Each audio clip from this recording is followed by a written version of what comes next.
Welcome back to Xbox Corner, my name's Luke, and it's time once more to take a look at what Xbox Game Pass has on offer for us this upcoming week. And at the end of this video, we'll also be covering off what we'll be leaving the platform at the end of the month. Now as always, if you enjoy this video, make sure to hit that like button as the engagement really helps us out. And if you want to stay up to date with our latest Xbox digital deals, game reviews, graphical comparisons and weekly Game Pass roundups, then don't forget to subscribe to the channel. For now though, we've got a lot to cover in this one, so let's get into it.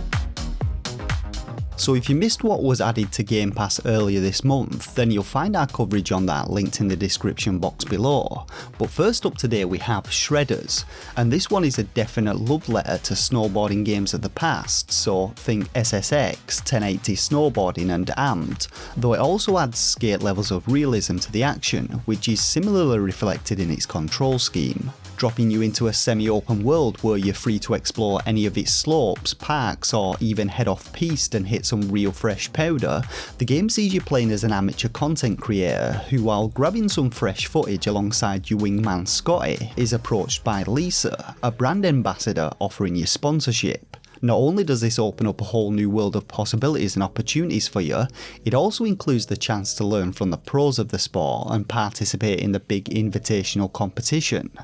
Now I absolutely loved snowboarding games back in the day, and it's been quite a while since we've actually had one with the potential to rival the greats, but Shredders looks to do exactly that. Visually it looks fantastic, and while I've heard its control scheme takes a little getting used to, there looks to be a lot on offer to fans of the genre, with the game featuring a host of real life snowboarders, tons of different tricks and moves to master, and cross-platform online multiplayer for up to 16 players, allowing you to hit the slopes to compete with friends and randomers. The only issue here is that the game is currently only available for the Xbox Series X and S as well as PC, so Xbox One players will just have to wait and hope it gets a release for the older console.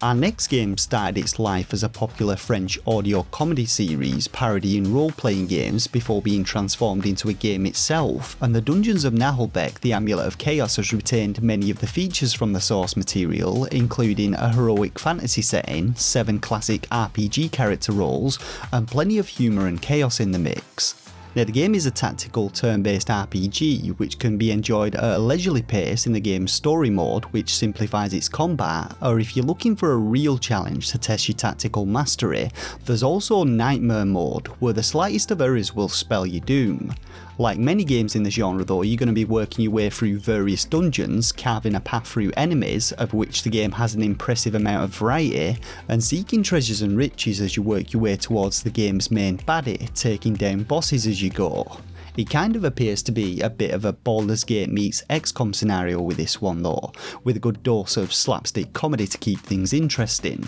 But it is worth noting that I have seen a lot of complaints about the game's critical failure system, and the fact that there's a lot more RNG to contend with this one, which really doesn't bode well for a tactical RPG where every decision matters. Still, if you enjoy the genre and are looking for something to pass the time with, the Dungeons of Naheulbeuk may be worth a look at.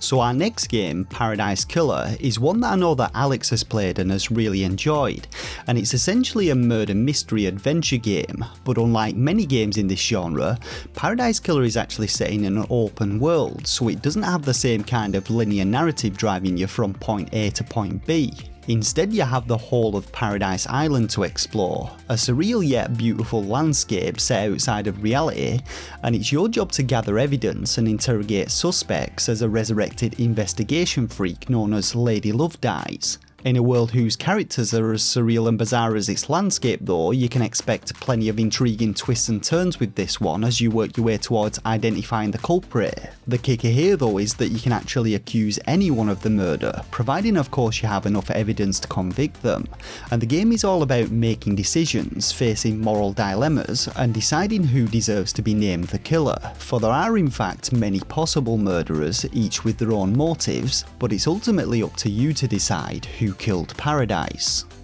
So much like our previous game, Tunic came as a surprise Game Pass drop at the recent Idea Xbox Indie Showcase, and it's a day one release which everyone seems to be losing their minds about at the moment. Set on a mysterious island said to have a great treasure hidden somewhere throughout its lands, Tunic has you playing as a small fox and exploring its isometric landscape, and I've already heard it being compared to the classic Legend of Zelda games, which in my mind is never a bad thing.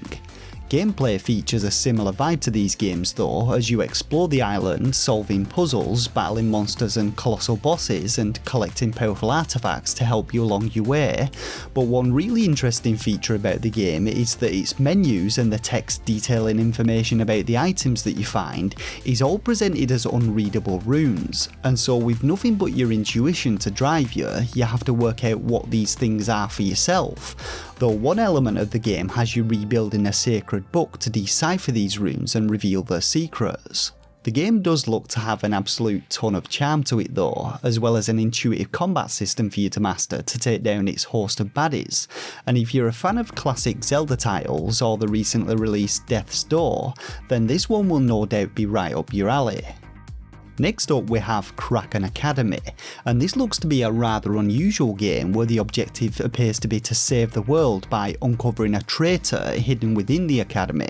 The unique twist here though is that you have a limited amount of time in which to do so, and so must utilise the magical time travelling properties of an amulet to play repeated time loops, each time getting a step closer to discovering the fiend. Now this one appears to be very much a story-driven RPG, whose gameplay focuses around exploring the academy, interacting with its various teachers and pupils, and participating in various events, which include joining several of the school's clubs, attending a party, and helping the school's janitor take down a crime syndicate. The world also appears to be filled with wacky and unusual characters, from stereotypical teens to what appears to be a talking broccoli, which is no doubt a nod to the game's developer, Happy Broccoli Games, and looking at the Steam reviews for this one, people seem to have been comparing it to games like Night in the Woods and Yuppie Psycho, so if you enjoy those kind of games with a slower pace and intriguing plot lines, then you'll probably enjoy this one. Our penultimate game today then is Tainted Grail Conquest, and we're sticking with a fantasy theme with this one as we blend deck building roguelike elements with those of an RPG and get to explore an ever-changing world filled with all manner of monsters and mythical creatures. Now although this is a bit of a niche genre, I'm actually a big fan of deck builders, and Game Pass already has quite a few great ones, including Slay the Spire and Naheulbeuk, and we'll no doubt be getting together a list for these games sometime in the near future. Tainted Grail though goes for a bit more of a hybrid approach with its gameplay though, as alongside its deck building mechanics where you build up a set of powerful cards to use against your enemies in combat, there are also some traditional RPG elements, including the completion of quests, saving various NPCs from the clutches of evil, and building up and restoring a village, and all of these add a sense of continuous progression, giving you perks and advantages which carry over from run to run. I also really like the look of Tainted Grail's dark fantasy setting, which almost appears to be quite Lovecraftian in its appearance, and I'll definitely have to give this one a go at some point to see how it compares to the other great deck builders on the platform.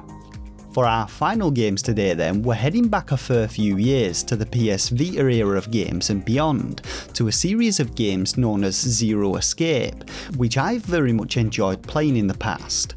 Zero Escape The Nonary Games contains two such titles in the Zero Escape series concerning a story arc known as the Nonary Games, in which, much like the Saw movies, a group of people are thrust together and must then solve the mystery of where they are and why each of them finds themselves partaking in a game which ultimately will lead to the death should they fail to do so.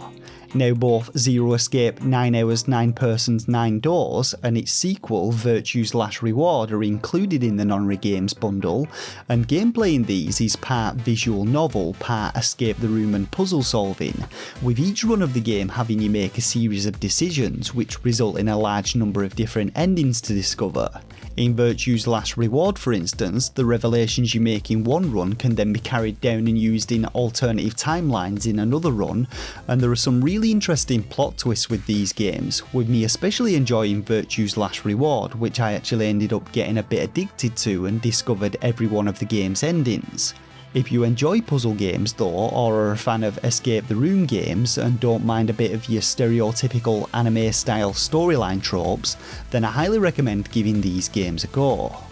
And so that brings us to the end of this week's roundup of releases, but let's quickly cover off the remaining games which we'll be leaving at the end of the month. And at the top of the screen you'll find rough estimates for the amount of time it takes to complete each one's main storyline, as well as the completionist time for all you achievement hunters out there. Now of course NFL 20 is one of those games that you wouldn't traditionally associate with having a story to beat, but the game does look to have a mode called Face of the Franchise which sees you working your way to NFL stardom, so I assume this is what's indicated by the timings.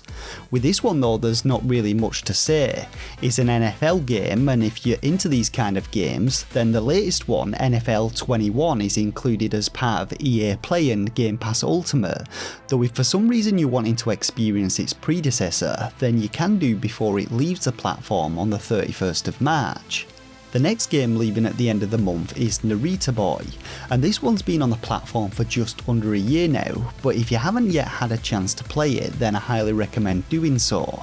Now the game's story centres around the digital world of Narita Boy, a hugely popular video game where the game's code has gone absolutely haywire and its hostile inhabitants have started deleting parts of it, so it's now up to you, playing as the game's pixel protagonist, to stop them and save the world. This one though has some tight controls and tight visuals to match with an awesome 80s vibe to it, and if like me you love your action platformers, especially those with Metroidvania elements, then you'll no doubt have a blast playing Narita Boy.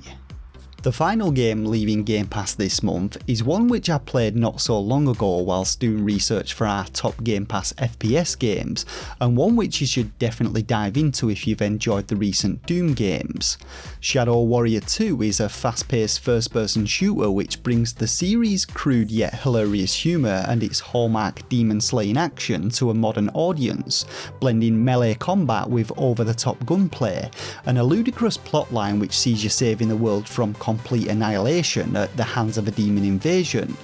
It's pretty lowbrow stuff here though, with plenty of knob gags and childish humour, but the action in the game is high tempo and highly enjoyable, and you're even able to play through the game's entire campaign in 4-player co-op mode, which is great if you're looking for something to play alongside friends. And so that about does it for this week's roundup of Game Pass titles. So will you be partaking in any of our new offerings, be that a spot of snowboarding or some dark deck building action, or perhaps you're looking to polish off our levers before the end of the month? Let us know down in the comments section below. As always, we'll be back with more content this coming week, so be sure to subscribe for more deals, reviews and our final monthly Game Pass roundup. But until next time, be sure to hit that like button to support the channel and show your appreciation, and I'll see you all in the next video. Thanks everyone, take care.